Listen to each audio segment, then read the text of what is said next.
Hey guys, I'm Annie, and I'm so happy to finally be able to share this video where I talk about Starfield. I've been playing Starfield in secret for the past week thanks to Bethesda, who's given me this very unique opportunity to try out their game and give my best advice for other people jumping into it.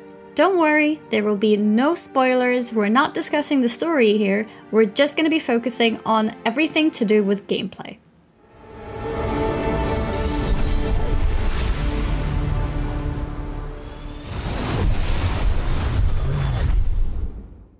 So let's start from the beginning. After a short introduction, you'll be prompted to make your very own character, which comes with a choice of background.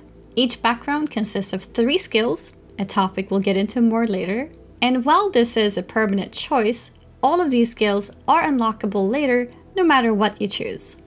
This means generally you don't have to feel too stressed about making a quote-unquote wrong choice, but to minimize the risk of a skill point going to waste, maybe avoid specializing into a specific weapon type since you don't know yet what your favorite weapon is going to be. Other than that, pick whatever sounds cool. Next up are traits. Traits are completely optional and doesn't affect the story in a significant way. It's meant to be more fun and flavor for your character. Some traits provide additional dialogue options, and others offer fun missions, such as buying your own house with a bank loan. In general, have fun with it and pick what sounds cool.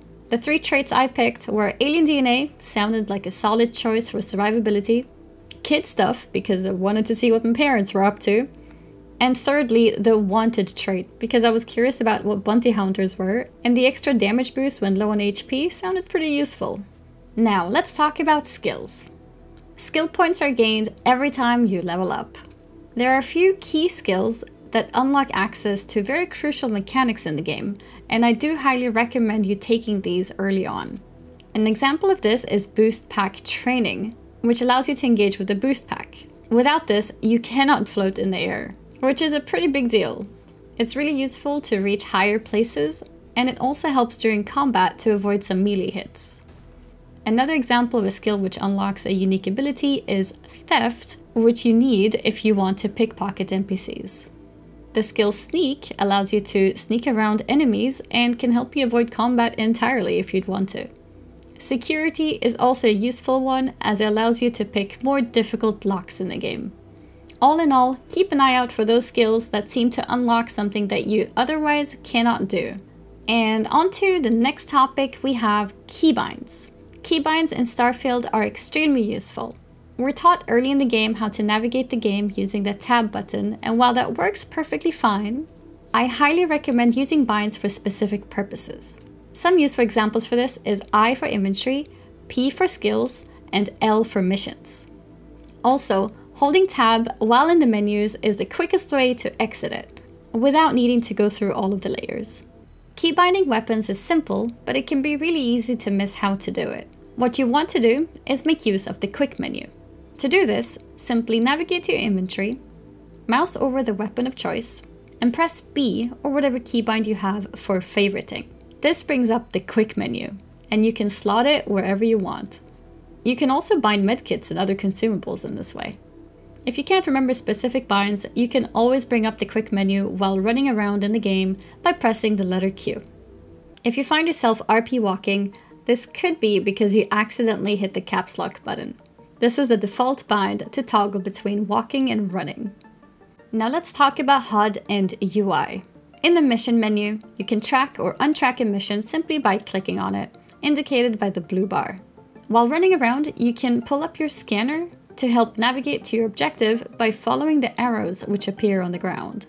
The scanner also highlights nearby lootable items in blue. Keep in mind that you can't interact with doors or elevators while scanning, so remember to switch it off when you need to use one of those.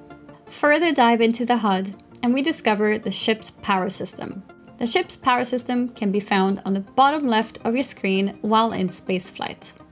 Starting from the left side, what you're seeing is the ship's weapon system, consisting of laser, ballistic, and missiles, followed by on the other side, engine, shields, and grav drive.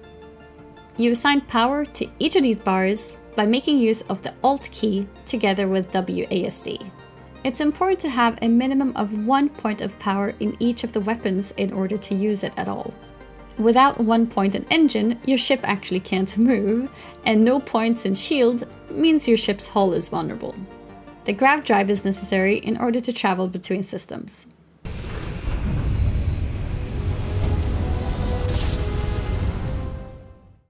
Let's jump into some general gameplay tips. While you're running around mining resources on your favorite moon, it might be useful to know that right-clicking actually intensifies your laser. This allows for faster mining. In general, while on your journey, make use of fast travel. While progressing missions that take you to different planets, there's no need to re-enter your ship.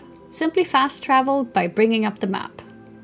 If you're looking to fast travel while on the same planet, whether it's to your ship or the nearest town, you can make use of your scanner for that. Sleeping is worth it. You restore all your health and also get a 10% XP buff by simply going to sleep. So, make use of your bed. Longer sleep can also cure you of annoying debuffs, which becomes important later in the game. Another quick tip is to press F5 to save. It's good to quick save often because you never know what's gonna happen. Now it's time for my favorite topic. Inventory management. Or should I say my biggest struggle? As you can see here, my bags are pretty full. I'm very over-cucumbered. Yeah, that's how we say the word now. Lucky for us, we can make use of the ship's cargo. You can press the default key T to store all resources. And even greater news is that crafting pulls the resources both from your inventory and your ship's cargo. So make sure you make use of it. Another bonus is making use of your follower storage. Every follower has their own inventory, so it's really useful to store some extra things in there. Accessibility in the game is really important, and the main one here I would say is the difficulty of the game. The awesome thing is, difficulty settings can be adjusted at any time, even in the middle of combat, and you can adjust it both ways, make it easier or harder. This can be especially useful if certain missions just feel too impossible to master. My last tip here is if you're susceptible to motion sickness, which I am personally, make sure to switch off motion blur. You can find the option in settings under display. I think that pretty much covers everything I wanted to mention. Thank you again to Bethesda for giving me this opportunity to make this video to help people get into the game, and I hope you guys found the information useful. I hope you'll enjoy your own journey once you finally get to jump into Starfield. And remember to take a look at Earth. It's not looking too hot. Or maybe a little bit too hot. I'm Annie, and thank you for watching.